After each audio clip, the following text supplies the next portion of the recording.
তিনি ছিলেন মধ্যম আকৃতির সুঠাম দেহের অধিকারী একটি মানুষ। তার চুলগুলো ছিল ঘাড় পর্যন্ত প্রলম্বিত, হালকা হালকা কোঁকড়ানো। তিনি যখন চুলের ভিতরে তৈল দিয়ে আছড়াতেন মনে হতো মৃদুমন্দ ঢেউ দেখা যায়। তার কপাল ছিল চওড়া, ভ্রুগুলো ছিল জোড়া ভ্রু, ধনুকের মতো বাঁকা। চোখের পাতাগুলো ছিল ফুটন্ত গোলাপের গোলাপি রঙের এক একটি পাপড়ির মতো।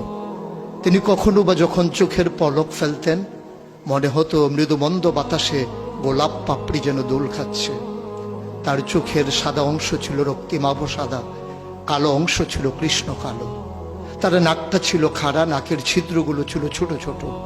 নাকের নিচে ছিল সরু চিকন গোঁফ, গোঁফের নিচেই সেই গোলাপি রঙের ঠোঁট। তার ঠোঁটগুলো যখন কখনো বা মুচকে হাসত, গোটা পৃথিবীর মানুষ অবাক বিস্ময়ে দেখত গোটা পৃথিবীতে যেন বিজলি চমকিয়েছে।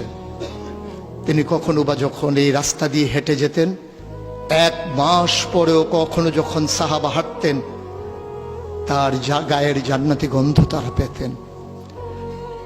মায়েরা উম্মাহাতুল মুমিনিন যারা, তারা নবীর যখন কখনো এই ঘামে ভেজা শরীর নিয়ে ঘরে ঢুকতেন, কপালের ভিতরে মুক্তোর দানার মতো ঘামগুলো যখন জমে থাকত, মায়েরা ছোট্ট শিশি খুঁজে সেই ঘামগুলো শিশিতে ভরে জমা রেখে দিতেন, কখনো বা ঈদে কোনো অনুষ্ঠানে যেন আতর হিসেবে ব্যবহার করতে পারেন।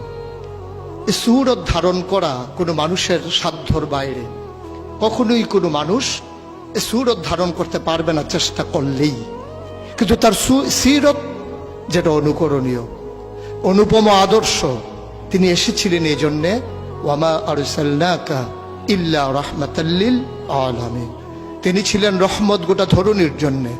যেমন করে আল্লাহ বলেছেন, ফাবিমা রাহমাতিন মিনাল্লাহি লিনতা লাহুম ওয়ালাউ কুনতা ফাজ্জান গালিজাল কলব লানফাদ্দু মিন হাওলিক ফাআফু আনহুম ওয়াস্তাগফির লাহুম ওয়াশাওিরহুম ফিল আমর ফাইযা আযামতা ফাতাওয়াক্কাল আলাল্লাহ ইন্নাল্লাহা ইউহিব্বুল মুতাওয়াক্কিলিন। তিনি এসেছিলেন তেমন করে। কেন তাকে পাঠানো হয়েছিল? আল্লাহ নিজেই বলেছেন, লাকাদ কানা লাকুম ফি রাসূলিল্লাহি উসওয়াতুন হাসানা। তিনি ছিলেন মডেল, তিনি ছিলেন আইডল, তিনি ছিলেন আইকন, তিনি ছিলেন অনুপম আদর্শ, তিনি ছিলেন উসওয়াতুন হাসানা। তিনি গোটা মানব জাতির জন্য সকাল থেকে সন্ধ্যা, রান্নাঘর থেকে সংসদ ভবন, তার জীবনের ব্যক্তি জীবন, পারিবারিক জীবন, সমাজ জীবন, রাষ্ট্রীয় জীবন, অর্থনৈতিক জীবন, ইন্টারন্যাশনাল রিলেশন, সকল ক্ষেত্রে তিনি ছিলেন আদর্শ, তিনি ছিলেন মডেল, তিনি ছিলেন আইকন।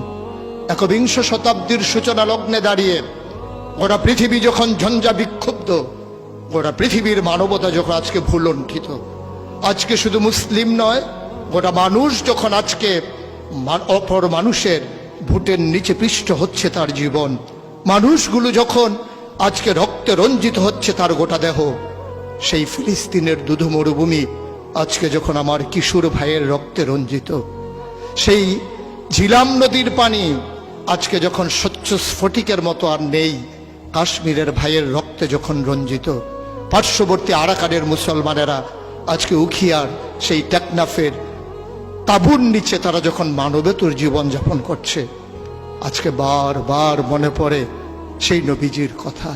তিনি যদি আজকে আসতেন কোনো একটা ভূখণ্ডে, আমরা যদি দৌড়ে দৌড়ে তার কাছে যেতে পারতাম, গোটা মানবতা যদি বলতে পারতাম মুক্তি চাই, স্বাধীনতা চাই, ভোটের নিচ থেকে জীবন চাই, তিনি হয়তো আঁকড়ে ধরে বলতেন এখানেই শান্তি, চলে এসো উদখুলু ফিস সিলমে কাফা, তাহলেই তোমাদের জন্য প্রশান্তি, তাহলেই তোমাদের জন্য মৃত্যুর, স্বাভাবিক মৃত্যুর গ্যারান্টি।